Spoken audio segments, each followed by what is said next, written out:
Now, has everyone heard that, in DUI, what's the one thing you always hear about regarding someone who is intoxicated? Like, how do you, let me just, does everyone here know that, everyone's always heard .08 is alcohol and everything? Okay.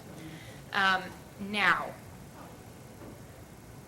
if I tell you that in this particular case, there is no number, you will not hear a number at all, how does that make you feel? Do you think that you need a number to determine whether or not this person was intoxicated, or do you think you could listen to the other facts and determine? Why wasn't he tested? Why wasn't he tested? 1 second. I cannot answer that question for you. All I can try to just say is that, can you listen to all of the evidence that's going to be provided and make a determination one way or the other?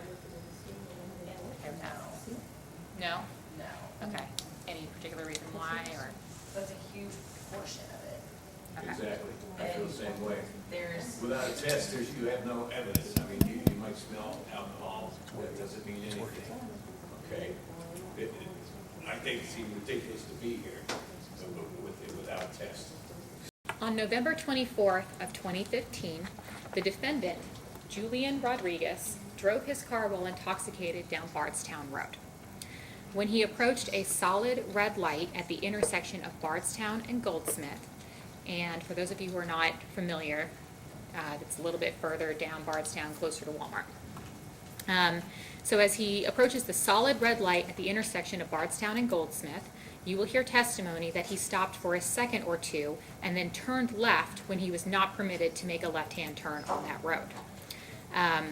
You will hear testimony that at that time there were two officers, Deputy Nick Bray and Deputy Nate Moore of the Sheriff's Department, who were traveling in this straight line, and the defendant was in the turning line. You will hear them testify that they saw him. As many of you have already seen movies from Hollywood, Hollywood directors like to create a scenario whereby you have, from the very beginning, you suspect this is the bad actor.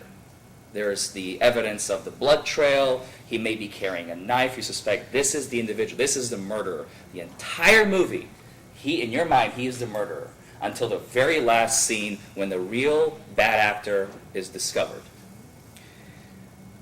And in this case, by the end of this trial, you will realize who the bad actor is, where the misconduct actually came from. See, the deputies will testify that they smelled strong odor of alcohol. It is in the citation report. It is exaggerated. This is what they do. My client has been in the States, living in the States. He's from Cuba. He's been living in the country for about 2 years at the time of his stop. Now it is closer to 5. He is becoming a little bit more familiar with the language, so I'm able to speak with him a little bit every now and then, but I've been using his wife as the translator, who's right there. His wife as the translator when we meet. And obviously, as you can see in the courtroom here today, we have not one, but I believe 2 interpreters that switch back and forth. It is simply easier for him to understand this all in his native tongue, because when it's quick, rapid-paced, that's the only way he can really quickly and easily communicate. You will hear nothing but evidence of his innocence in this case.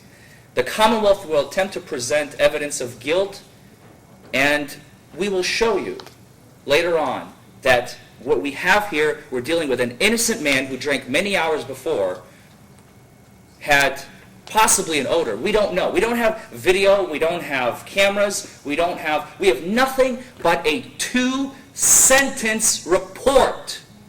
2 sentences.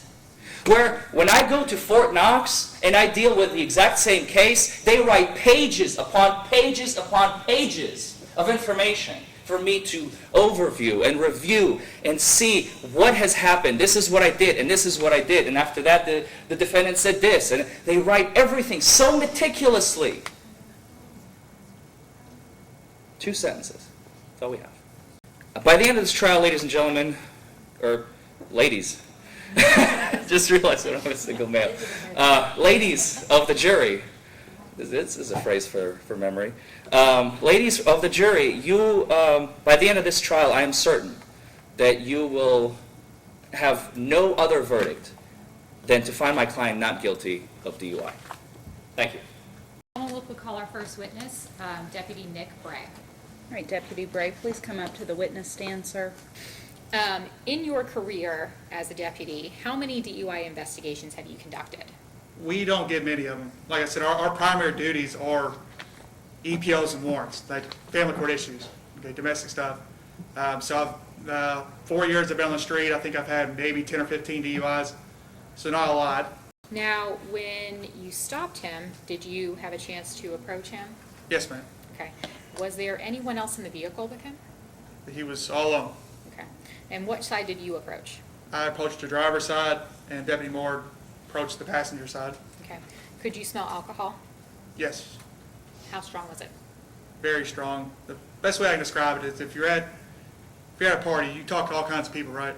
Some people have been drinking all night long. They've had a couple beers. You can't smell it. But when you come across someone that's been drinking a significant amount of alcohol, you smell it. You know this guy's drunk, right? And imagine that smell being in a confined space, such as a vehicle, a car. That's how strong the odor was. Did you notice that my client had a heavy accent when you first began to interact with him? Sir, not that I can notice out there. No accent at all? He might have a subtle accent, but it wasn't enough for me to think, oh, he can't understand what I'm saying. That was not my question, sir. Yes, My sir. question is, did he have any sort of accent? If he had an accent, it was a subtle accent. That's okay answer. And you were taught that when you generate a report, in the future, a court will rely on it at some point, right? Yes, sir. A jury will rely on it. Yes, sir. Counsel will rely on it. Yes? Yes. And you were taught to make your reports accurate, complete, and detailed. Yes, sir. Why didn't you do it in this case? You remember also in that same course, they taught that the correlation between the smell and the level of intoxication has absolutely no correlation. Yes, sir. Thank you. So he did not have red bloodshot eyes, correct? Otherwise you'd put it in your report, right? It's a clue of... I would, of- but it's dark outside. I mean, it's 3 o'clock in the morning. So, You did not see it, okay. well, I mean, I didn't see it even from the HGN. I didn't see it. So, I mean, but very So well they could have weren't been. there. Could have Okay. been. He didn't have glassy eyes? He could have had them. The Commonwealth would call Deputy Nate Moore, please. All right, Deputy Moore. Did you notice Mr. Rodriguez having an accent when you hear him speak? I did notice an accent, yes. Was it a thick accent or a light accent? I would say probably light. Commonwealth would call Officer Daryl Kelly, please. And do you recall making any observations about him?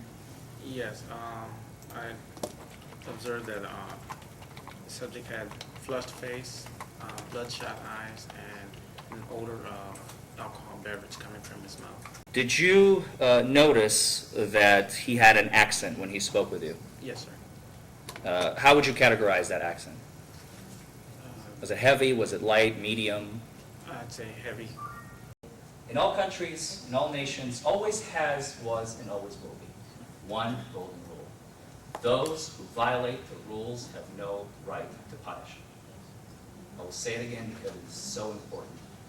Those who violate the rules have no right to punish.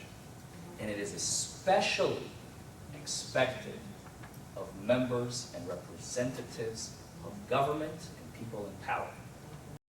Please find him guilty and make him take responsibility for his actions. Thank you very much. Instruction number 1, operating a motor vehicle under the influence of alcohol. Verdict under instruction number 1, we the jury find the defendant not guilty under instruction number 1.